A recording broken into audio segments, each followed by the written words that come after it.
ये खबर पारुल यूनिवर्सिटी द्वारा प्रस्तुत की गई है। भारत जब भी किसी बड़े संकट से गुजरता है तो हमारी सरकारी तेल कंपनियां हमेशा आगे आई हैं। चाहे 2015 की चेन्नई बाढ़ हो, कोविड-19 महामारी हो या पश्चिम एशिया के हालिया युद्ध, इन कंपनियों ने कभी ईंधन की सप्लाई रुकने नहीं दी।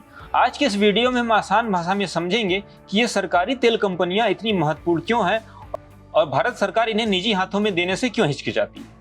दोस्तों, 2015 में जब चेन्नई बाढ़ में डूब गया था, तब इंडियन ऑयल, बीपीसीएल और एचपीसीएल ने दिन रात काम करके ईंधन पहुंचाया, डूबे डिपो को दोबारा चलाया और जरूरी सेवाओं को तेल की सप्लाई जारी रखी। कोविड-19 के लॉकडाउन में भी ये कंपनियां नहीं रुकी। पेट्रोल पंप खुलते रहे, घर घर एलपीजी सिलेंडर पहुंचे और एयरप्लेन के लिए एटीएफ की सप्लाई भी जारी रही। हाल ही में पश्चिम एशिया में संघर्ष के दौरान जब होर्मुज स्ट्रेट में तनाव बढ़ा, तब भी इन कंपनियों ने तेजी से कच्चा तेल खरीदने के स्रोत बदले और देश में ईंधन की कमी नहीं होने दी। ये तीनों कंपनियां आईओसी, बीपीसीएल और एचपीसीएल हैं। देश की ऊर्जा जीवन रेखा मानी जाती हैं। ये न सिर्फ पेट्रोल डीजल बल्कि एलपीजी और सीएनजी भी आम लोगों तक पहुंचाती हैं। संकट के समय निजी कंपनियां अक्सर पीछे हट जाती हैं, लेकिन सरकारी कंपनियां आपूर्ति जारी रखती हैं। एक उद्योग अधिकारी ने कहा कि पड़ोसी देशों में ईंधन की किल्लत हुई, लेकिन भारत में ऐसा नहीं हुआ।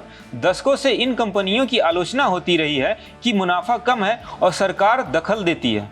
2002 में और 2020 में 2 बार बीपीसीएल और एचपीसीएल को बेचने की कोशिश हुई, लेकिन दोनों बार ये प्रक्रिया रुक गई। सरकार जानती है कि संकट के समय इन कंपनियों पर नियंत्रण रखना बहुत जरूरी होता है। ये कंपनियां वैश्विक तेल की कीमत बढ़ने पर भी उपभोक्ताओं पर बोझ कम रखती हैं।